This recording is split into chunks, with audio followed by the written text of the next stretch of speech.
El otro día el ministro de Seguridad Social, José Luis Escrivá, valoró en una entrevista la reforma de las pensiones del año 2013 que aprobó el Partido Popular de la siguiente manera.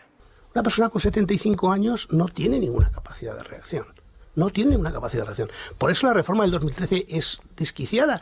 La reforma del 2013 suponía que a todos estos que no tienen ninguna capacidad de reacción, sistemáticamente durante toda su vida se le iba a fijar la subida de pensiones en el 0,25, con una inflación media que puede ser del 2, si el objetivo del Banco Central Europeo se cumple.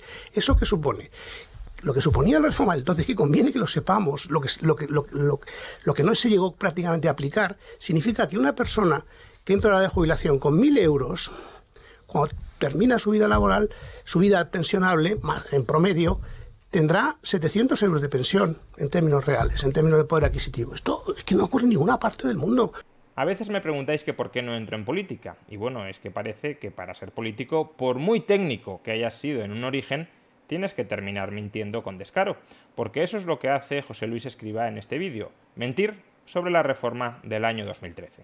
La idea de fondo detrás de la reforma de las pensiones del año 2013, en particular del llamado índice de revalorización de las pensiones que ha sido derogado por el presente gobierno, era muy simple. Mientras los gastos del sistema de pensiones superen los ingresos, no se pueden revalorizar las pensiones más de un 0,25% al año, por muy alto que sea el IPC. Básicamente, no podemos incrementar todavía más los gastos de lo que ya lo están, mientras siga subsistiendo un desequilibrio entre ingresos y gastos. Y esto es lo que José Luis Escrivá interpreta como que la reforma de las pensiones del año 2013 condenaba a que un pensionista a lo largo de su vida perdiera el 30% de su poder adquisitivo. Porque si el IPC se ubicaba aproximadamente en el 2% anual y las pensiones solo se revalorizaban el 0,25% al año, a lo largo de su vida terminaría perdiendo el 30% del poder adquisitivo de su pensión de entrada en la jubilación. ¿Pero por qué esto es mentira? Porque la reforma de las pensiones del año 2013 no era en absoluto incompatible con que se adoptaran otro tipo de reformas adicionales para reducir los gastos o para incrementar los ingresos. Por ejemplo, el ministro José Luis Escrivá nos dice que el sistema público de pensiones no tiene absolutamente ningún problema de sostenibilidad a largo plazo porque él ha ideado una magnífica reforma, merced a la cual los ciudadanos alargarán voluntariamente su edad de jubilación. Lo último que nos decía es que hay que promover un alargamiento voluntario de la edad de jubilación hasta los 75 años y eso contribuirá a reducir los gastos del sistema, menos personas jubilándose a los 64, a los 65 o a los 66 y empezando a jubilarse a los 67, a los 68 o a los 69, y a su vez también incrementará los ingresos, porque si hay más gente trabajando, al jubilarse más tarde, la Seguridad Social ingresará más. A su vez, el ministro de Seguridad Social, José Luis Escrivá, también está convencido de que no hay ningún problema en la sostenibilidad de las cuentas públicas porque a lo largo de los próximos 30 años van a entrar en España 10 millones de inmigrantes, lo cual a su vez incrementará de manera muy sustancial los ingresos de la Seguridad Social.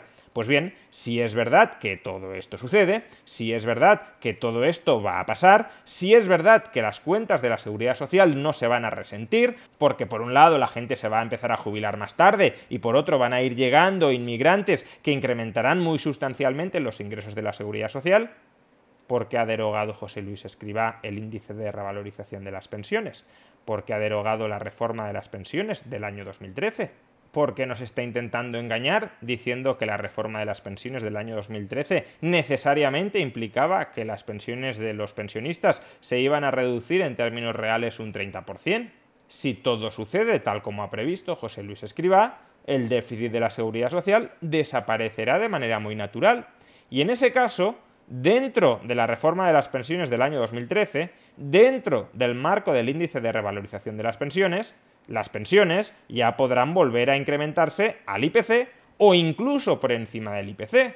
Porque si es verdad que gracias a las reformas magníficas del ministro Escrivá las cuentas se van a cuadrar, si es verdad que los ingresos van a superar sustancialmente los gastos, el índice de revalorización de las pensiones que José Luis Escrivá está diciendo que condenaba a reducir las pensiones en términos reales un 30%, ese índice será perfectamente compatible con aumentos, con revalorizaciones de las pensiones al IPC o por encima del IPC. El índice de revalorización de las pensiones, la reforma de las pensiones del año 2013, repito una vez más, solo les decía a los políticos: mientras ustedes, con las reformas que ustedes quieran aplicar, subir impuestos, subir cotizaciones sociales, transferir más recursos presupuestarios en la seguridad social, descargar determinados gastos de la seguridad social, alargar la edad de jubilación, atraer nuevos inmigrantes, lo que sea. Si ustedes, con todas las reformas que pueden adoptar, no consiguen que los ingresos y los gastos de la seguridad social cuadren, ustedes no pueden subir las pensiones más que el IPC. Ahora, si lo consiguen, súbanlas al IPC o por encima del IPC. El índice de revalorización de las pensiones era una restricción a lo que los políticos podían hacer con irresponsabilidad financiera. No era una obligación de lo que tenían que hacer los políticos. El índice de revalorización de las pensiones no les decía a los políticos: quédense de brazos cruzados, no solucionen ningún desequilibrio dentro de la seguridad social, que todo el ajuste de la seguridad social recaiga en forma de pérdidas de poder adquisitivo de los pensionistas. Eso no lo decía el índice de revalorización de las pensiones. Eso se lo inventa ahora el ministro Escrivá. ¿Y por qué se lo inventa? Porque tiene que construir una narrativa que justifique haber derogado ese índice de revalorización de las pensiones que solo aportaba transparencia financiera al sistema de pensiones.